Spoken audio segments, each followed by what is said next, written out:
Hello everybody! I'm Raphael Perry and it's time for some more Creature of Havoc, playing Fighting Fantasy Classics here. Yeah, it's been a few days, I know, but I don't give up that easily. Sometimes I might take a bit of a break from something and come back to it, but I generally return eventually. Now, when last we left off, we had made it out of the dungeon. We have gained wisdom, apparently, and we have the objective of trying to find some scullyweed roots from a plant we've never seen before for 3 witches. We don't know where the witches will be when we get the scullyweed root, and in all fairness, we are a crazy monster creature who barely understands the concepts of roots and plants as it is, having spent most of our life dwelling in a foul, evil-smelling, dank dungeon, and having only recently gained any sort of conscious awareness whatsoever.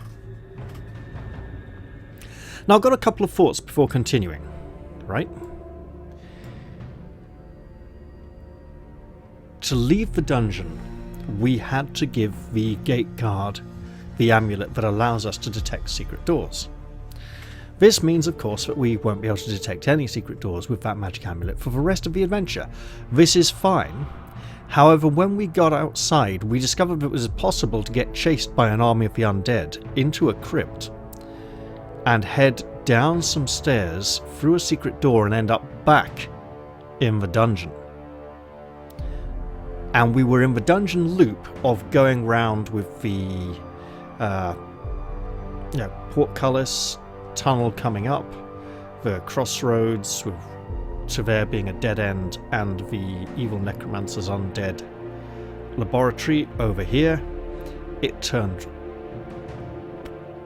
We could go into the big oven and get burned to death, or go up, fail to find a secret door to the auto-kill room with the coffin in it, at another dead end. So, essentially, what giving up the amulet did was deny us the ability to encounter the necromancer again and go, hey, hang on, we've killed him already. Right? So it maintains consistency. In which case, giving up the amulet to leave the dungeon is perfectly reasonable, and I know they made a big point of, hey, you won't be able to use it anymore if you give it away. But I think that might have been more so that we didn't just go back downstairs, run into the crypt and go, okay, well, we'll go kill the necromancer again. Then go up to the graveyard and do something we didn't do. So, there's not a lot of description here at all. They're just compass directions. Also, we've not had a lot of description of areas we could venture into beyond compass directions in the early point.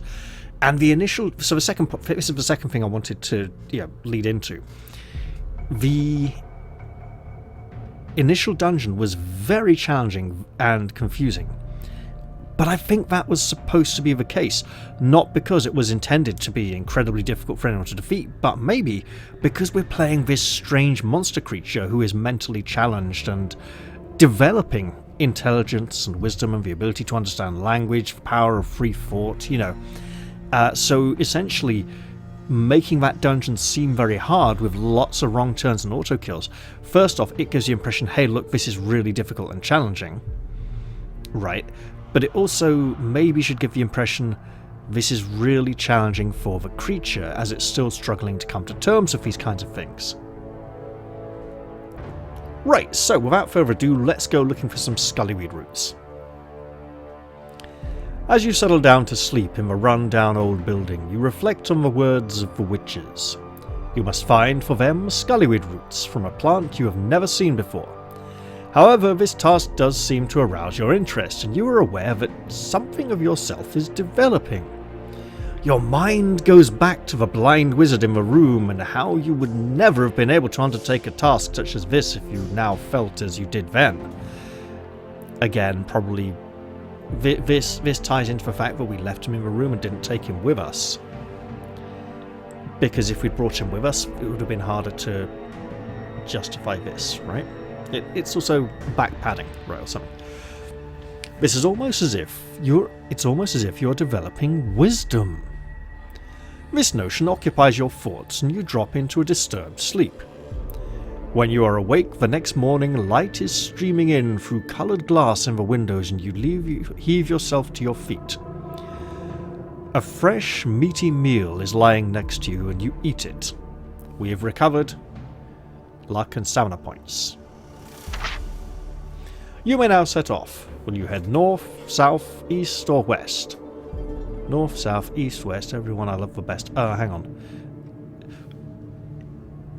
Never eat shredded wheat. Or, if you go in a zigzag, reverse of the Old Norse Sawillow rune, you get news. Yeah, things I learned at school when I was like 12 or 13. Right, so we do know that overall the elven forest with all the stuff in is far off to the north, right? The forest of spiders. So we probably don't... So that's probably where we want to go after we've found the plant, meaning these three options.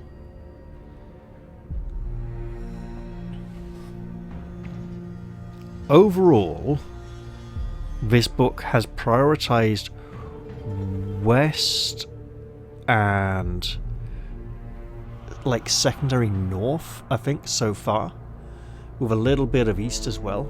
If we ignore the whole go east all the way you can till you go north all you can. Not a lot of southern directions, so we will try southwards. Also, some people have said their pattern for fighting fantasy books is to look for the section which is numerically the furthest away from your current location and try that one. I've never tried that system before, but I'm willing to give it a go now and just see where this takes. Also, for me, I don't generally take southern directions unless I'm playing like book 1 or 2 of Lone Wolf. Or, well, yeah, unless there's an obvious reason to go southwards. Because north is at the top of the map, right? So north is mentally associated with winning, it's like the direction we want to go. So, because we're going up. Yeah, I know it's pretty simple and primitive, but bizarrely it works in a lot of these books. Right. Obviously, I am expecting...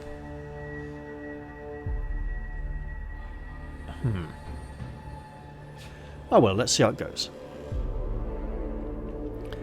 Just a short distance south of the building and the graveyard lies the peasant village of Coven, and we're going to walk in there looking like a monster with a shield. We're a monster. We got a shield, the metal plate. We call it a metal plate. It's got a handle on it. It's a shield. We don't have a weapon yet. We've got 2 gold coins, message for Rhino Man 29, and a piece of leather hide with a message written on it. The peasant village of Coven, whose inhabitants live in constant fear of the evil that surrounds them, the growing power of Zharradan Marr and his ruthless henchmen, and the devilry of Dree, haven of witchcraft. Its buildings are basic, and the main route from the village is dusty and bumpy. There is nothing to suggest anything but poverty. As you follow the trail, villagers are going about their daily business ahead of you, but when they see you, they rush quickly away and hide in their wooden shacks. Eyes watch you from behind the hovels, but no one dares venture out into the streets. Some of the huts have signs above them.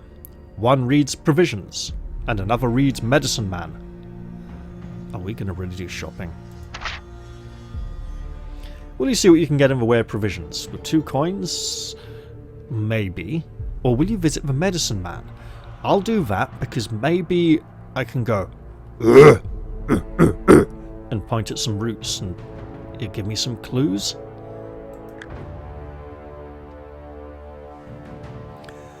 Strange smells of boiling herbs reach your nostrils as you enter the shack. Inside, the room is cluttered and disorganized, and the pungent smell of the boiling herbs is particularly offensive to you. Standing over the pot of herbs is an old, white-haired man holding a ladle in one hand and an open book in the other. He wears a long black robe and is concentrating intently on his potion. You stare at him for a few moments. He does not even notice you until you accidentally kick a large round vegetable and send it scuttling across the floor. The man throws back his long hair and glances up at you. He seems to look through you. You're not sure whether he is seeing you or not. He waves you over to a chair to wait until he's finished. Oh, he could be blind. Let's go and wait. Refuse. No. We shall wait. Be patient, he says, scratching his head. Now, what was it to add next? Ah, yes, scullyweed. Now, where are those scullyweed seeds? Your eyes follow him around the room until they reach a jar which has scullyweed seeds on its label. The jar is empty. Damn and damn again, he curses. Now I shall have to visit those scoundrels in Dree to buy more. Blast! What, like the witches of Dree? He turns away from his pot and towards you. So much for my potion of fortune, he says. Not much use having a potion of fortune without the luck herb. Right then, what can I do for you? Oh my goodness! You're a beast! Do you need a healing balm? Or perhaps you would like me to remove a curse? Ah, just name it. I'm sure Euphodius can help. I'm not cursed. Could use a healing balm. We are at full health, though. If you want neither of these, you may leave him and head out of the village by turning to 374. So we know the plant has seeds. I mean, all plants have seeds pretty much, but... well, I tried. On your way out of the village, you pass more huts and more villagers who rush across the road to avoid you. Ahead of you is a figure slumped face down on the ground. When you get closer, you can see that it is a dark-skinned half-orc and that it is dead. Well, we'll investigate that then. And if we gobble it up in front of the villagers and scare the living daylights out of them? Are we still going southwards? Because I think that might be a bad idea by this point. There are 3 gold pieces lying on the ground next to the creature's body. You take these with you. If you want to eat the creature, I don't particularly need to. We could regain 4 stamina points. Leave the village of Coven. Very well. You continue along the trail which leads out of Coven. It winds past a disused building, now mostly rubble, and sweeps round in a northerly direction. Was that the graveyard? Eventually you come to a crossroads where you may travel in 3 directions. North, west, east. Is this the same? I don't think these are the same other 3 locations available from the... Okay, I'm going to live dangerously and try west. Or if you wish to continue north, isn't it? No, we've got wish in each one, okay.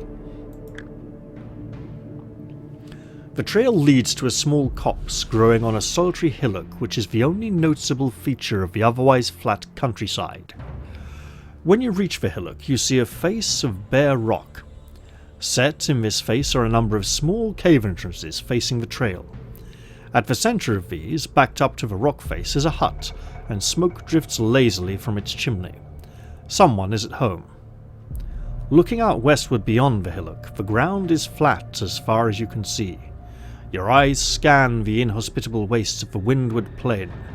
Nothing about its bleakness looks inviting. You turn your attentions once more to the hut.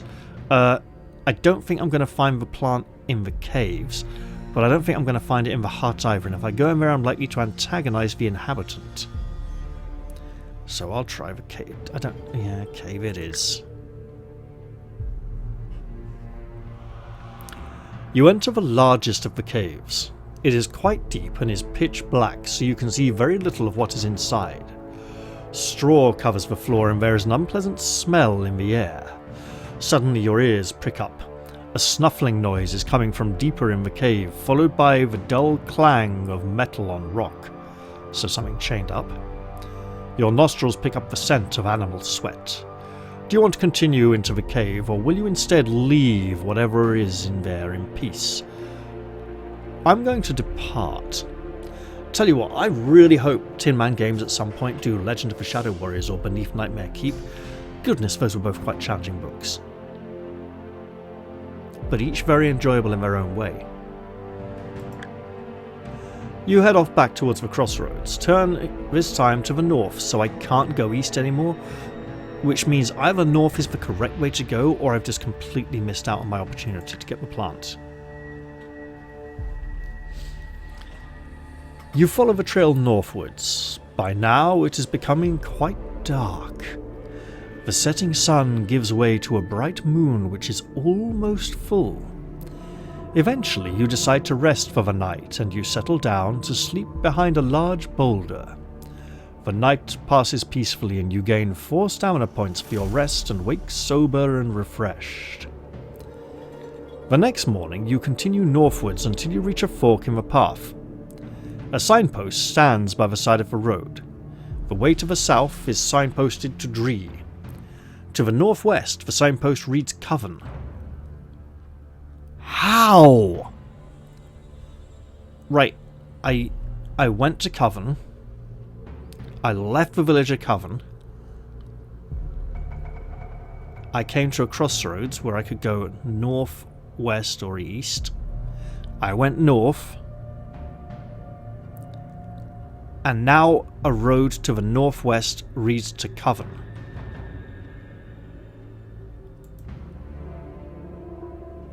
Which means the signpost is facing in the wrong direction. So Coven is to the south. Northeast reads Buffon Fen. And northwest to Dree. Wait. Northwest to Coven. So we rotate that round, then it's south to Coven. Northeast to Dree, northwest to Buffon Fen. So while I could go to Dree, I really need to find this plant. And while I can buy the seeds in Dree, maybe the witches are in Dree and I can get the roots there. But I think I'm more likely to find a plant in the fen than I am in the village itself. So northeast rotates around to northwest. They all go around one, right? I have no travelling companion. That's interesting. As you follow the trail, the vegetation changes. The flat grassland begins to be replaced by taller reeds. The going underfoot becomes muddier until eventually you reach an area where bulrushes tower over your head. Can I pick some of them? Nope, well I'll just carry on into the swamp. Should have gone back. A trail has been cut through the bulrushes. Your heavy feet splash along the marshy trail until you reach a clearing. The going seems a little more solid and you see footprints. Not human footprints, but the large webbed footprints of some unknown creature. From the clearing there are 2 ways on. One to the north and one to the northeast. We'll stick north for now. Oh, we are so screwed. Had you been a little more observant, you would have noticed how the footprints all avoided the centre of the clearing. We are not an observant creature, apparently. As you step towards your chosen trail, your clawed foot sinks deep into the mud. This happens too quickly for you to pull yourself back, and, to your horror, you find yourself sinking deep into the muddy swamp. There is nothing around for you to grab hold of. Well, we're probably screwed then. Your situation is hopeless. With nothing to grasp to pull you from the mud, you cannot hope to do anything, but struggle vainly as you sink deeper into your grave. The mud reaches your chest, then your neck, then begins to fill your mouth and nose. You take your last breath and think, let's go back to 140. And I guess, okay. So we're on repetition. North through the new passageway. Give him the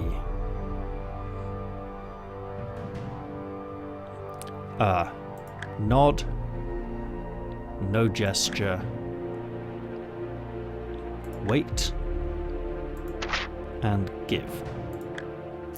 Then out here we will go look at the old building, where the witches are.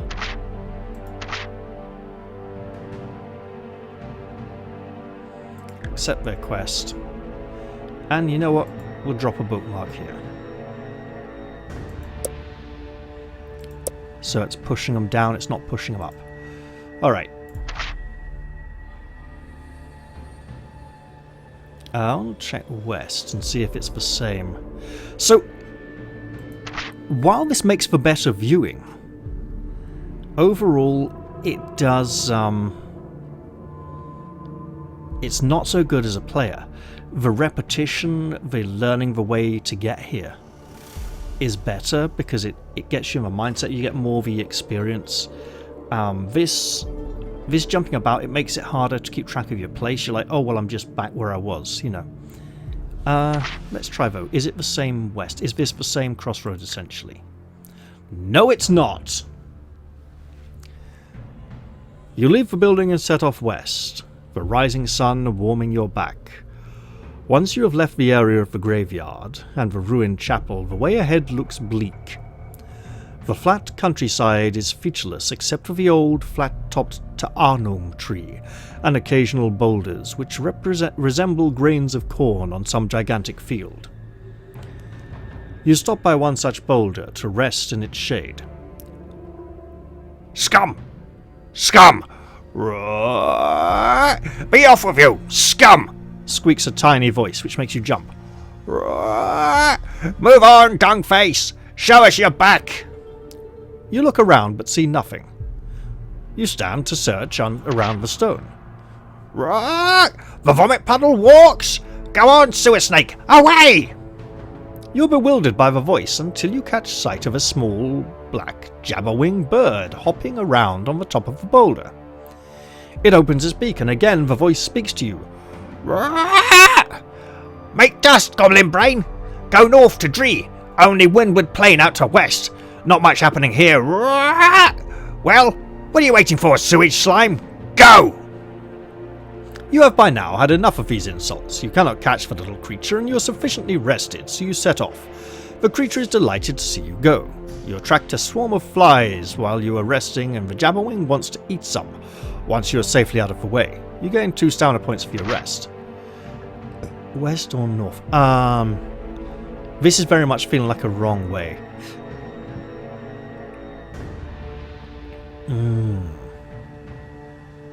Would directly north towards Dree have been a better choice? Well, let's try northwards towards Dree now.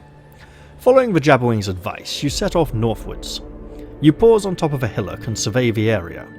In the distance, to your right, you can see a great forest, and straight ahead, a river cuts through the landscape like a gaping wound.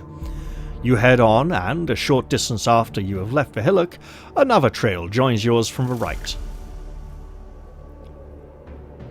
Why is it loading images? Ooh, these look like plague victims or something. They look very unhealthy. Maybe zombies. But nah. Skin is sloughing off. Lepers! Lepers, right? The trail eventually merges with another. You follow it over hills and a rickety wooden bridge which spans a fast-flowing river. Eventually you arrive at the outskirts of a gloomy village. No one seems to take much notice as you arrive. It strikes you that all the humans seem to be aged women. They are a dirty lot, wrapped in tattered shawls, and they spit and scratch as they talk to one another, ignoring the scenes of chaos around them. The Witches of Dree. For the other inhabitants are a cacophony of strange creatures. Hunchbacked, misshapen, mutilated wretched things that grub about in the dirty gutters looking for scraps of food. Some hop, some hobble, some cannot move at all and are dying in the street. One legless creature pulls itself towards you by its hands and grabs your scaly ankle. He's got legs, so it's not him. Its bleeding fingers are inflamed and septic, and you quickly kick it away. An ugly old crone comes from her hut and flings a bucket of stinking sewage into the street. Immediately the contents are being devoured by a dozen of the accursed creatures. The sight repulses you. Looking around, you notice also that the place seems to be unnaturally dingy. The prevailing colour is black. All homes and clothes and even the creatures are black. Dust hangs heavily in the air and is continually being stirred up by the filthy creatures which live and die in the gutter. It is with some reluctance that the sun shines at all in the cursed village of Dree. But your anonymity is comforting. You continue towards the centre of town, where many of the old women are milling around a street market. By the side of the market, performers are showing off their acts. You head towards them, but before you reach the market, you hear a woman's voice calling to you from behind. Will you stop to see what she wants? Yes, absolutely. I may regret this. You stop and wait as the old hag hobbles up to you. Praise be to Nanaga that you stopped, strange creature, she croaks, panting from the effort of catching up with you. My rainwater barrel has fallen from its perch, and I cannot lift it on my own. If you will lift it for me, I will reward you well. My speciality is potions, and I wager a dose of healing potion would not go amiss, eh? Well? We read in the introduction that the witches of Dree dose their potions with things that will transform people. And when travellers come into the town, into the village, they are given food and drinks, and it turns them into these weird monsters. So let's just not do that at all. The old woman can hardly walk, and you leave her behind as you head for the market. She wails pitifully as you ignore her pleas, but you have no wish to get involved with her. The sound of the market soon drowns out her cries. Also, we're pretty healthy at the moment. You wander around the barrows and begin to head for the street performers when a fat man comes over to you. He approaches you cautiously and whispers to you, "Psst! Say, handsome, I've got a little, proposition for you. Want to hear about it? Come round here." He leads you round a corner to a secluded alley. Hey, I could use someone with your strength in my business, he says enthusiastically. It's not easy to go in collecting all these cursing ingredients. I figure you and me could make a fine team, eh? He claps his hand on your shoulder as you both turn around the corner into the alley, and then his mates jump us, right? Waiting in the alley are two unkempt burly men who are holding a net. As you turn the corner, they fling it over you and pull you to the ground. You struggle to break out of the net, but the more you struggle, the tighter it seems to wind around you. Wow, we should have just not come to market at all. Eventually, you can struggle no more and you lie back exhausted. Phew, puffs the fat man. A real fighter. Too bad we can't use this one, eh, boys? But I think I know an old sorcerer in Chalice who will pay handsomely for this fellow's internals. Right, Slitter, do your stuff, but make sure your knife doesn't do no damage inside. Remember, it's got glands in its neck, and no doubt they will fetch a fair price. Yeah. That was bad. Let's experiment. West. North.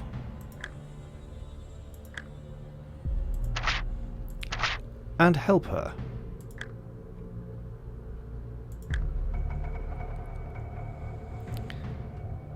You follow her round the back of a dirty hovel. The stale smell of human sweat wafts from the run-down shack, and round the back you nearly tread on a wild-haired semi-human creature which is lame and cannot move. The wretched thing jabbers at you in meaningless whelps, but you ignore it and concentrate on the woman's plight. Yeah, we probably shouldn't even go to Gree at all. She shows you an overturned barrel which has evidently fallen from a platform behind the house. "'Twas the wind here last night," she moans. "The barrel fell with a terrible crash. 'Twas full and it landed on poor Shanga here, who was tied up beneath it. Can you put it back for me?" You grasp the barrel round the middle and climb the frame carefully. When you have replaced the barrel, you step down, ready for your reward. "Let me see," she muses. promised you healing potion, is that not so? But would you prefer a potion of fortune? Perhaps you would. Well? Right, so a healing potion will restore all our stamina. We seem to be getting a lot of stamina back by gobbling things up. A potion of fortune will restore all of our luck and increase our initial luck by 1 to 13. That's too good an opportunity to pass up. She beckons you to follow her into her home. In one corner of her kitchen, shelves hold dozens of bottles of potions. She takes down a bottle containing a straw yellow potion and pours it into a bowl for you. Oh, we got to drink it here? The smell and taste are awful, but you manage to force it down. Oh, we are so screwed. You will enjoy it here? Yeah. When the bowl is empty, you turn to go. But where are my manners? Wait a moment, I must show you round your new home. Chuckles the old witch. You're confused. New home? But you are beginning to feel differently about the aging crone and her hovel. Her voice is calming and tuneful. The hut seems to offer comfort and shelter. I wonder what would have happened if we'd gone for the healing potion. Probably equally bad. We should probably just never go to Dree at all. You will enjoy it here, she continues, for you and I are meant for each other. Now that Shanga is of no use, I must have another slave. Otherwise, how will I keep this home? I will give you chores to do, and I will feed you well. Tonight we will feast on Shanga, for he is dying anyway. You will enjoy spending your life in Dree, and every day I will give you another bowl of my special potion of ingredients of obedience. Yeah. Something tells me the other option... I doubt she'd be like, oh damn, you chose the wrong potion. I mean, I'm not going to know which potion she's given me, right? And it could easily be the same one. So, I'm thinking explore the eastern path before going northwards, which is probably the correct way because it's heading towards Dree. But then we don't want to go to Dree, do we? We want to find this plant, take it to the Witches of Dree. But if they're not in Dree, where do we take it to them?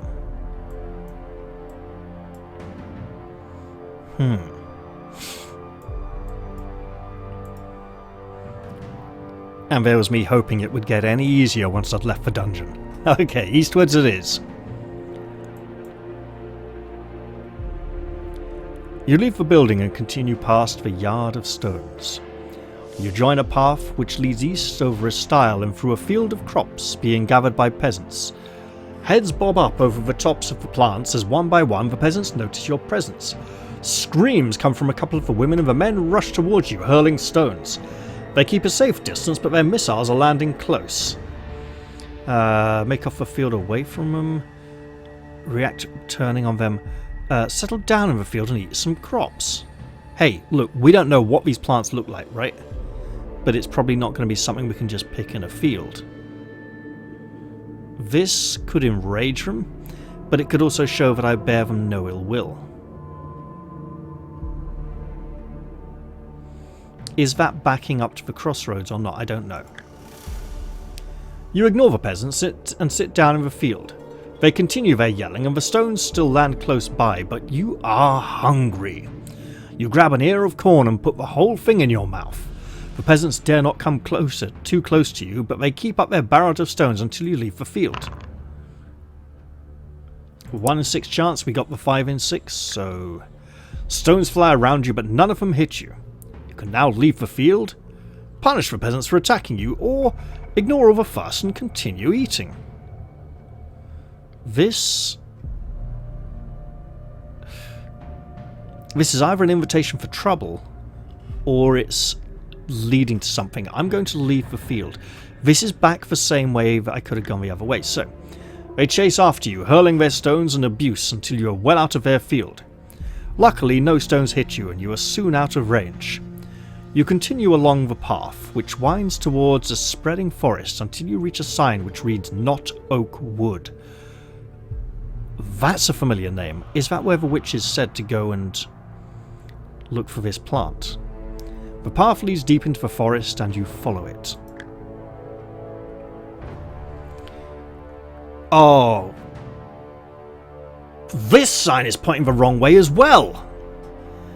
So we have north and south and east. We can go north, south and east. So this could be correct. You continue east until you reach it. So we would have had to go east into the field, then turned up somewhere south of Coven when we left the field, and gone east. That does not add up. Huh.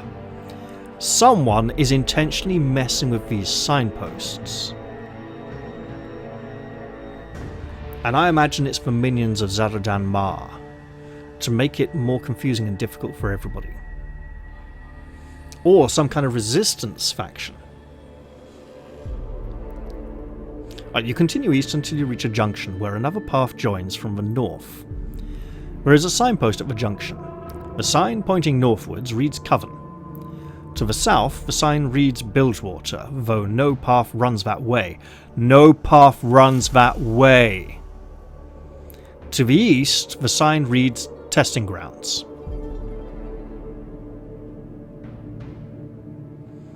So, we're going east. A path comes down from the north. So, if we rotate it, we got north, south, and east. We should have west, north, and east, right? So, north and south is Coven, and if we rotate it so west points back to Coven, Testing Grounds to the east, where we can find Rhino Man number 29.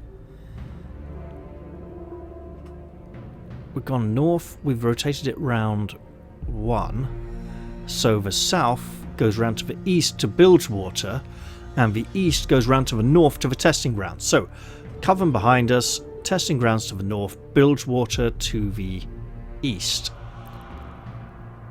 Bilgewater sounds like another swamp. So north we go. You press on northwards, following the trail through the wood. Oh, would Rhino Man 29 become my companion? Interesting. Not hungry.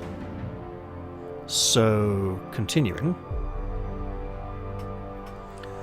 The trail eventually takes you to a pair of large metal gates. Through the bars of the gates, you can see a large fortified building, but there are no signs of life. You're looking for some sort of clue as to what this place is when, pop! Suddenly a creature has appeared out of thin air and is opening the gate for you. In size, he is taller than a hobbit, but smaller than a human. He is thin and dark with a withered face. Although he does not glance up at you, he is talking away. "Come in, I hope you have not been kept waiting. Oh dear, I shall be in trouble if you have been waiting long. Let me take you to Fulgraf. Fine day, isn't it? Follow me. Do you have any smoking weed? No, of course not. Here we are." And there is our little man, presumably, pointing us out to someone. It could be Fulgraf, the troll, and yeah, nasty Chaos Knight there in the background, on his magnificent steed. You follow the twittering little creature around the back of the building into an open courtyard. As you turn the corner, you stop in your tracks.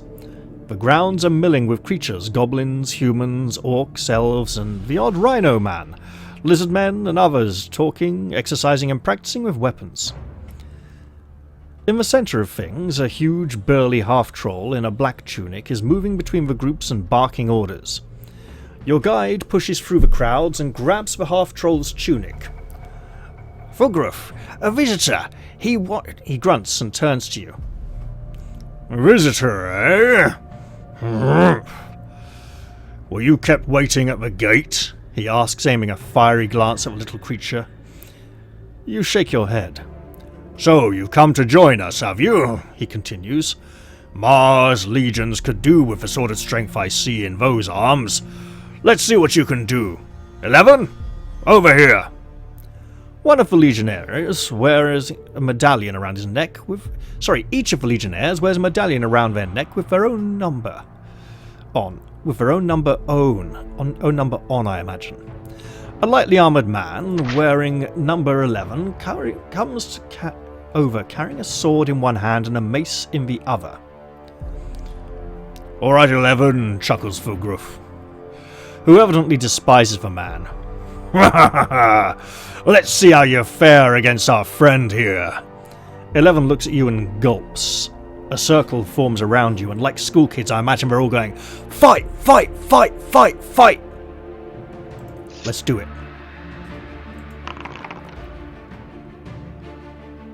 Hello? Got him! So we're on 4 diff or 3 diff? 7, 8, that's 2. We're on 3 diff, so we're missing a point of skill? Oh, that can't be right. Okay, I think we're getting whacked that time. Yeah, we take a bit of damage, that's fine. Let's try not to kill him. But hey, if we do, then glory to us, I suppose. But I'm hoping this is a non-lethal fight.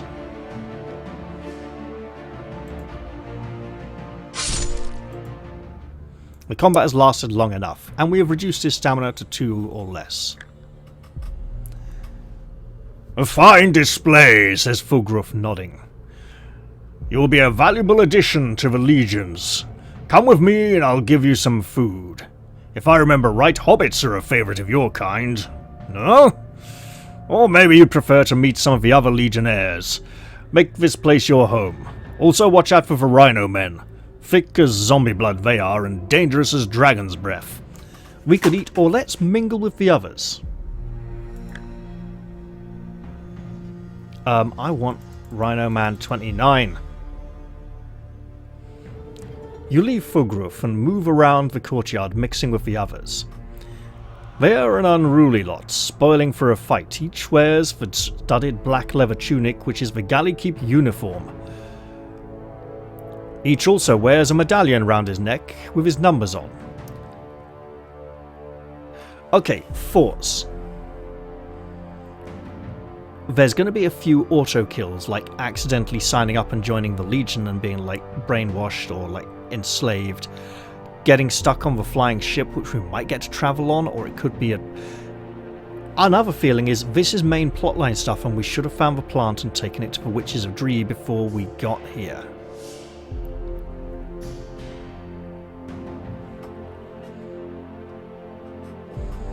You decide to mix with some of the groups to try and learn what you can about the place. Will you mix with a group of orcs and rhino men squabbling in the corner of the courtyard? Or will you mix with a group of goblins and elves in the centre of the courtyard? Rhino men.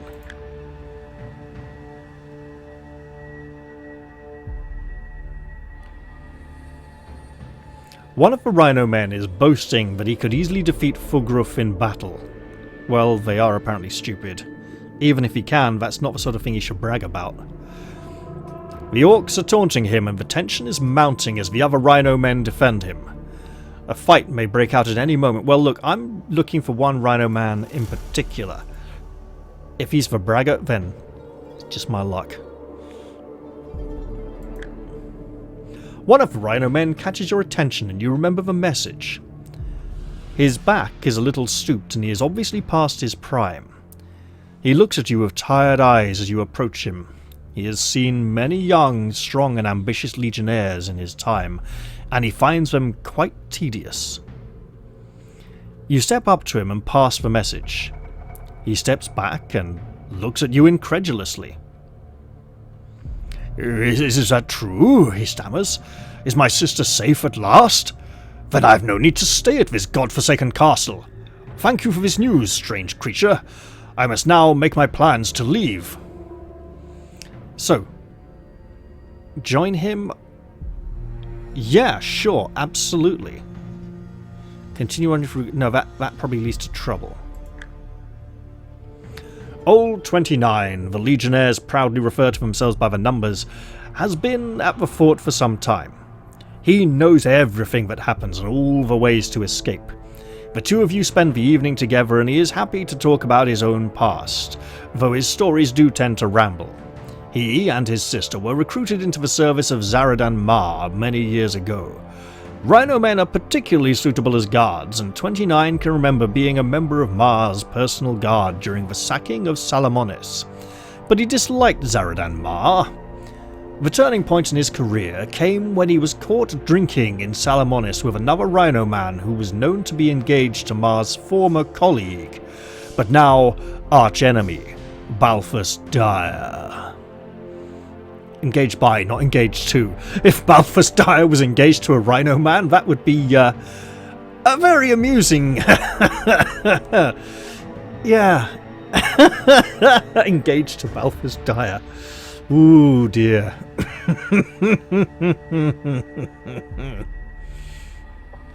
This incident marked the end of his progress in Marr's army. From then on he was watched, imprisoned and punished regularly by Fulgruf. His sister was held prisoner in Marr's dungeons in case he should try escaping, and she's escaped with a magic ring, hasn't she? Now that his sister is safe, he can at last be free from the half-troll's tyranny. Later that night, under cover of darkness, he'd lead you to an area in the wall where the stones have been loosened. With a little work, you're able to clear a hole large enough for the two of you to get through. You leave the testing grounds and continue through the woods all night. He promises to lead you to someone who can tell you more about yourself, someone who he knows lives in a clearing in the woods. But he will be recognized if he goes with you. Almost sounds like a setup. Finally, you reach a trail which heads north. 29 tells you to follow the trail while he sets off to the west. But a short time after he's left, you hear a cry coming from his direction.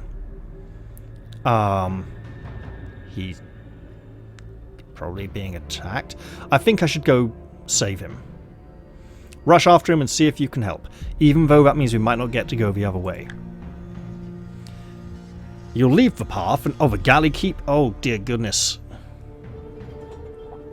You'll leave the path and make your way through the undergrowth, following the sounds of his cries. But always you can hear him. But although you can hear him, you cannot see him anywhere. Your frustration builds up and you thrash about in the foliage.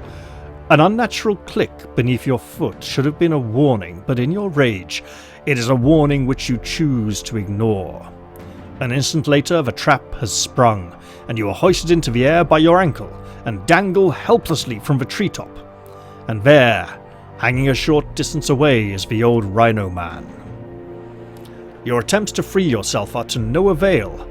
Birds are beginning to circle round you, and you are feeling decidedly weak. But in the distant sky, a tiny shape comes into view. As it draws nearer, you realize it is not a bird. It is much too large to be any living creature, and its size eventually frightens off the birds circling around you.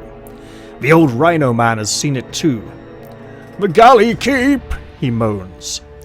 You watch as billowing sails bring the vessel closer and closer until it eventually stops above you. A pole is lowered over the side. It grabs the rope from which you are hanging and hoists you onto the deck. You are too tired and weak to resist as rough hands shove your neck through the nearby guillotine. This foraging expedition has been most successful. The crew will be provided with a hearty meal tonight. Well, we've found plenty of auto kills this session, haven't we? So I'm thinking... I kind of want to explore that eastern path, see if I can...